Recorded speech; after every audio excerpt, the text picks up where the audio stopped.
স্থানের পাশাপাশি এটাও একটি কবরস্থান। আপনারা দেখতে পাচ্ছেন সুধীমণ্ডলী, মসজিদে জাফফালির প্রধান ফটক দেখতে পাচ্ছেন। এটার সামনেই রয়েছে এই ময়দান, পাশেই সাগর, লোহিত সাগর। লোহিত সাগরের পাশে এই মসজিদ, মসজিদের সামনে এই ময়দান, ময়দানের সামনে চতুর্পাশে এসব অঞ্চলে শুক্রবারে, যে শুক্রবার হজ টাইম অর্থাৎ বিচার হবে, নামাজের পরেই ঘোষণা করে দেওয়া হয় আজকে বিচার কাজ আছে, উপভোগ করার জন্য আপনাদেরকে থাকতে বলা হচ্ছে। লোকেরা সেখানে চতুর্পাশে থাকে। খতিব সাহেব যিনি থাকেন তিনি বিচার করেছেন, তিনি নামাজের পরে গিয়ে সেই ময়দানে হাজির হন এবং কোরআন শরীফের আয়াত পড়ে শুনিয়ে দেন অপরাধীকে। বিচারক মসজিদ থেকে এই টিন শেডের নিচেই দাঁড়িয়ে অপরাধীর দিকে দাঁড়িয়ে প্রথমে আগে তাকে শুনিয়ে দেন পবিত্র কোরআনের আয়াত। لقد أرسلنا رسلنا بالبينات وأنزلنا معهم الكتاب والميزان ليقوم الناس بالقسط।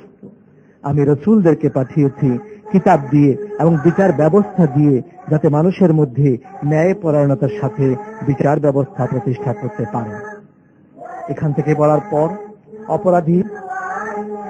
অপরাধীকে এই ভিটার উপরে, ময়দানের মাঝখানে একটি ভিটা রয়েছে, এই ভিটার উপরে অপরাধী বসা থাকে এবং নির্দিষ্ট সময়ে তার শিরোচ্ছেদ করা হয়।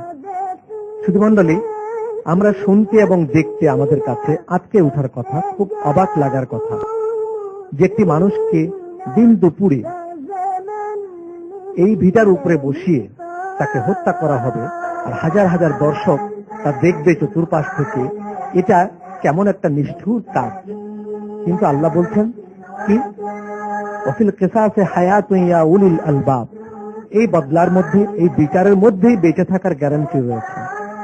একজন অপরাধীর বিচার গোপনে করলেও সে যে শাস্তি পায়, প্রকাশ্যে করলেও তাই পায়।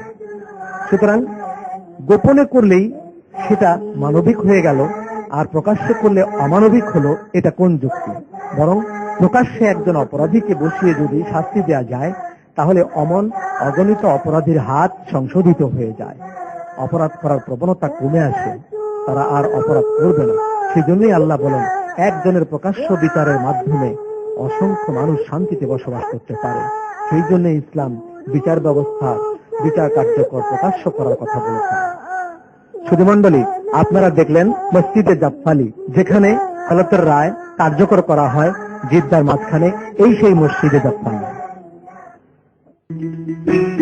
এক মহিলা সে কাফেরদেরকে দেখিয়ে দিয়েছিল যে এখানেই হুজুর সাল্লাল্লাহু আলাইহি সাল্লাম, সেই দুর্ভাগা মহিলা দেখিয়ে দিয়েছিল যে মুহাম্মদ ইবনে আব্দুল্লাহ এই ছাগলের পালের ভিতরেই রয়েছে। কাফেররা হুজুর সাল্লাল্লাহু আলাইহি সাল্লামকে খুঁজে পেয়ে গেল।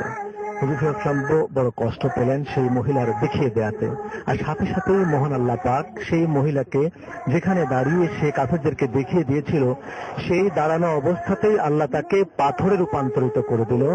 আর হাজার হাজার হাজার বছর পরেও আজও সে পাথর হিসেবে, পাথরের মূর্তি হয়ে মহিলা সেখানে দাঁড়িয়ে আছে। সে আর জীবিত নেই, তবে পাথরের মূর্তি হয়ে সেখানে এভাবে দাঁড়ানো অবস্থায় রয়েছে, আজও সেখানে রয়েছে। মসজিদটি অবস্থিত, এটাকে মিকাত বলে, কারনুল মানাজিল বলে। আমরা কারনুল মানাজিল অবস্থিত মিকাত মসজিদের সদর দরজা আমরা দেখতে পাচ্ছি। দরজায় লেখাও রয়েছে কারনুল মানাজিল। মসজিদে ঢোকার এটাই সদর দরজা। শেডের নিচ দিয়ে মসজিদের গেট পর্যন্ত যাওয়া লাগে। শেডের মাঝামাঝি রয়েছে জমজমের পানি খাওয়ার জন্য একটি পানির চৌবাচ্চা রয়েছে। লোকেরা ইহরামের কাপড় পরে এখান থেকেই উমরা বা হজের জন্য রওনা করে। 1402 হিজরিতে এর নির্মাণ খরচ হয়েছিল তৎকালীন সময় 7,60,00,000 রিয়াল। নবী সাল্লাল্লাহু আলাইহি ওয়াসাল্লাম তায়েববাসীর পাথরের আঘাতে চরমভাবে আহত ও অপমানিত হওয়ার পর এখানেই প্রথম যাত্রা বিরতি করেছিলেন।